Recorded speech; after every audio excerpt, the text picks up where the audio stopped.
Salut à toutes et à toutes, c'est Ismabs. Aujourd'hui, on se retrouve pour une nouvelle vidéo pour parler encore et toujours de vos Canadiens de Montréal. Aujourd'hui, on est là pour se parler de certains espoirs du Canadien et d'un certain David Renbacker et de son futur rapproché avec le Canadien de Montréal. Donc, sans plus attendre, c'est parti!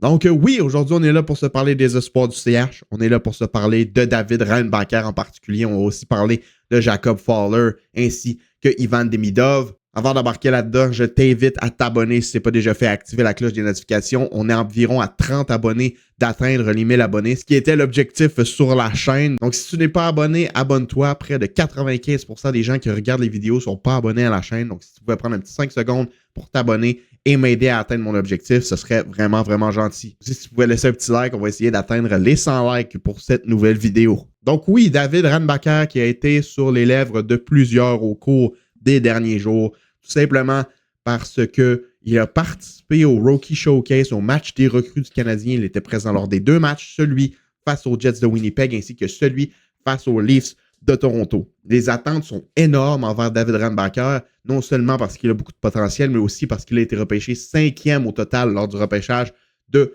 2023. Un choix qui a été vu comme étant controversé par la plupart des gens et analystes parce que tout simplement David Renbacker, oui, malgré qu'il ait été le meilleur défenseur à son année de repêchage, il était quand même classé beaucoup plus bas que le 5e choix au total. Et avec les espoirs comme Matvei Michkov, Ryan Leonard ou tout simplement Zachary Benson qui était encore disponible lorsque le Canadien a fait sa sélection, eh bien, la réaction de plusieurs, dont moi, était plutôt réticente. Je dirais plutôt que ça comme ça. Mais oui, David Renbacker, déjà là en partant, vu son rang où il a été repêché au repêchage, il a énormément de pression. Les gens s'attendent à beaucoup de lui. Il y a des gens qui parlent de lui comme étant le futur défenseur de première paire du Canadien. Je pense que c'est un petit peu beaucoup en demander. Oui, David Renbacker était le meilleur défenseur de son repêchage à son année de repêchage. C'est lui qui est sorti le plus haut. Mais je ne pense pas que David Renbacker a le potentiel de dépasser un gars comme Noah Dobson. Ceci étant dit, quand le Canadien a repêché Renbacker, Noah Dobson n'était pas dans l'organisation. Est-ce que le Canadien prendrait une décision différente maintenant qu'ils ont Noah Dobson dans l'organisation? Est-ce qu'ils se disent on aurait peut-être dû prendre un autre joueur? Ça, on ne le sait pas. On ne le saura jamais. On n'est pas dans leur peau. Mais David Renbacker, tout de même, reste un gars avec un potentiel quand même assez intéressant. Son développement a été affecté, certes, lors des 2 dernières saisons par des blessures. L'année dernière, il a manqué pratiquement toute la saison en raison d'une opération au genou pour une blessure qu'il avait subie à 5-10 secondes du début de son premier match préparatoire pour le Canadien la saison dernière. Ça a été très, très décevant de voir ça. Mais bon, qu'est-ce qu'on peut s'attendre pour la suite pour David Renbacker? Moi, comme je vous l'ai dit, parler de défenseur de première paire, je suis un petit peu réticent. Je ne le vois pas devenir un défenseur de première paire. Puis maintenant, en plus, avec Dobson qui est dans l'alignement, je le vois encore moins prendre sa place. Comme je vous l'ai dit, est-ce que le Canadien aurait pris une décision différente s'il savait que Dobson finirait avec l'organisation? Ça, on ne pourra jamais le savoir. Mais tout de même, comme je vous l'ai dit, David Renbacker reste un voyage important pour le futur du Canadien. Est-ce qu'il peut faire l'équipe dès cette année? Moi, personnellement, je ne pense pas. Tout simplement parce que, pour moi, son développement est à prioriser et il est plus important pour lui cette saison d'évoluer avec le Rocket de Laval, tenter de jouer des grosses minutes et tout simplement d'être en santé. Tu pars de l'année dernière qu'il a presque pas joué au hockey, la saison d'avant qu'il a eu quelques blessures aussi, et puis tu le mets dans la Ligue nationale tout de suite. Je trouve que c'est beaucoup à demander pour un jeune joueur qui n'a pas eu le temps de se développer et de s'adapter encore à 100% au jeu nord-américain. Donc, du moins, pour le début de la saison, je le vois commencer à Laval. Je ne dis pas qu'il ne va pas jouer une game ici et là avec le Canadien. Ça, probablement que ça va arriver s'il y a des blessures. Mais David Renbacker, je crois que pour la grosse majeure partie de la saison, pour la grosse majorité de la saison, va jouer pour le Rocket de Laval. Après, c'est lui qui va décider de son futur, s'il va se développer comme du monde, s'il veut mettre les efforts pour devenir le joueur qu'il était vu comme étant lors de son année de repêchage lorsqu'il a été sélectionné par le Canadien. Mais, comme je vous l'ai dit, parler de défenseur de première paire présentement, je trouve que c'est un petit peu tirer par les cheveux, puis c'est un petit peu mettre énormément de pression sur le jeune homme. Oui, David Renbacker a du potentiel. Oui, David Renbacker a du talent. Mais David Renbacker n'a pas été sélectionné pour être un défenseur de première paire, malgré son choix au cinquième au total. Donc, lors des 2 matchs qu'il a disputés avec le Canadien, lors du Rookie Showcase, lors du tournoi des recrues, tout simplement, il était un petit peu décevant. Mon humble avis, j'ai vu beaucoup de gens en parler. C'était un petit peu à gauche, à droite. Il y a des gens qui disaient qu'il était excellent. Il y a des gens qui disaient qu'il était très bon. Puis il y a des gens qui disaient qu'il était décevant. Moi, je me retrouve un petit peu dans le milieu. T'sais. Je ne l'ai pas trouvé hyper bon. Je m'attendais à plus de lui. Je trouvais pas qu'il ressortait tant que ça du lot. Je veux dire, personnellement, j'ai trouvé qu'Adam Engstrom était en avance sur Renbacker dans son développement. Genre, oui, Adam Engstrom est plus vieux, il n'a pas eu de blessure, c'est un petit peu normal pour moi. Est-ce que ça veut dire que Engstrom a plus de potentiel que Renbacker?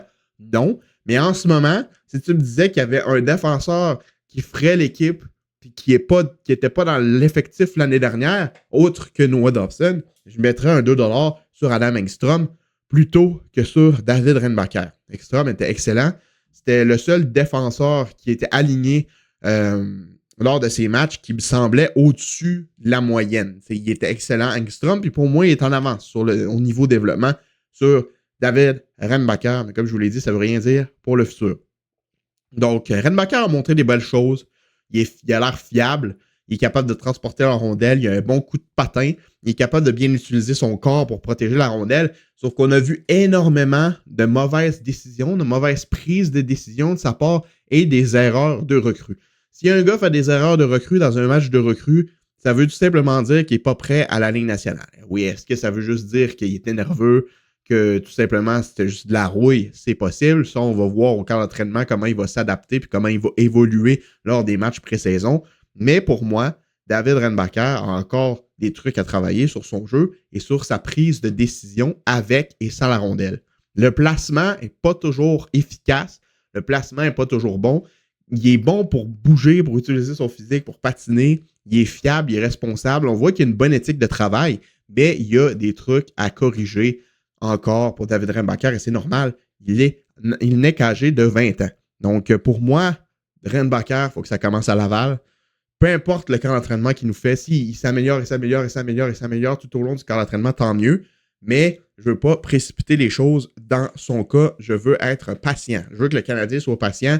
Même s'il joue une saison complète à Laval, ça ne lui nuira pas. Et puis le Canadien n'est pas pressé dans son cas de toute façon. Fait que Renbacker à Laval, pour moi, je pense que c'est la meilleure des solutions. Puis comme je vous l'ai dit, il ne semblait pas prêt avec ce que l'on a vu lors des 2 matchs du tournoi des recrues. Quand on compare, mettons, avec Demidov, par exemple, Demidov, lui, il était au-dessus de tout le monde. Demidov, il y avait une coche au-dessus de tout le monde. Je pense que c'est un des joueurs que j'ai vu le plus dominer dans ce genre de tournoi de toujours. Genre, pour vrai, j'ai jamais eu un gars aussi dominant à un tournoi des recrues. Jacob Fowler, lui, dans les buts, était excellent aussi. Me rappelait beaucoup Carey Price par son calme, par son attitude, par sa nonchalance, par sa confiance, par son cockiness, comme il dirait en anglais. Jacob Fowler, il va être un bon gardien. Jacob Fowler, ça va être le gardien numéro 1 du futur pour le Canadien de Montréal. C'est écrit dans le ciel, tu le vois, le gars, il a une aura, il a une énergie. Il est fait pour ça. Lui, être gardien numéro 1 avec le Canadien de Montréal, c'était sa destinée. Puis je pense que Jacob Fowler, c'est le meilleur espoir des gardiens qu'on a eu au cours des dernières années. Et puis, depuis Carey Price, en fait, tout simplement. Dans tous les prospects de gardiens qu'on a eu, que ce soit Caden Primo, Zach Foucalé, Dobesh, tous ces gars-là qui sont sortis après Carey Price, on n'a jamais eu un espoir de gardien de ce calibre-là depuis Carey. Je ne dis pas que ça va être Carey Price, loin de là, mais je pense que ça va être un excellent gardien capable de faire ce qu'il faut pour amener une équipe à une Coupe Stanley. Je ne dis pas qu'il va gagner des Vezina, je ne dis pas qu'il va gagner des Trophées Hart, je ne dis pas qu'il va gagner des William Jennings, mais ça va être un excellent gardien numéro 1 dans la Ligue nationale, à mon opinion. Pour ce qui est de Demidov, je pense que s'il reste en santé, il va commencer la saison à Montréal. Hors de question qu'il passe par Laval. Je veux dire, Demidov est déjà prêt. Demidov est prêt pour jouer dans la Ligue nationale.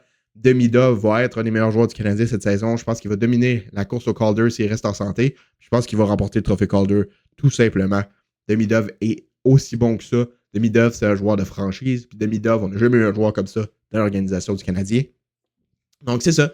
Fowler va être bon. Demidov va être bon. Possiblement, Renbacker va être bon aussi, sauf que lui, il a du travail à faire. Il faut qu'il reste en santé. puis il faut qu'il joue au hockey, puis il faut qu'il s'habitue, puis qu'il adapte son jeu au style nord-américain, puis il faut qu'il travaille sur des petits détails qui nuisent à son jeu, encore et toujours. Des petites erreurs de rookie, des petites erreurs de recrue. C'est normal. Il faut juste qu'il s'adapte, il faut qu'il travaille, puis il faut qu'il améliore sa confiance, ce qui est un petit peu affecté, j'ai l'impression. Il ressent la pression un petit peu, David Renbacker, puis ça va être le fun à suivre. Ça va être le fun à suivre avec le Rocket de Laval, comme je vous l'ai dit, pas à Montréal. Je ne veux pas le voir à Montréal. On ne précipite pas les choses avec Renbacker. Il est fragile, il faut lui laisser le temps, mais éventuellement, ça va être un excellent défenseur de deuxième paire, en mon opinion. Soit jouer avec Goulet ou Hudson, mais ça va être très, très intéressant pour la suite des choses. Il y a beaucoup de gens aussi que j'ai vu dire il faut maximiser sa valeur. Sa valeur est à son plus haut maintenant. On échange ça contre McTavish. Écoutez, est-ce que je pense que David Renbacker, sa valeur est à son paroxysme présentement? Ça se pourrait. Est-ce qu'elle est à son plus haut?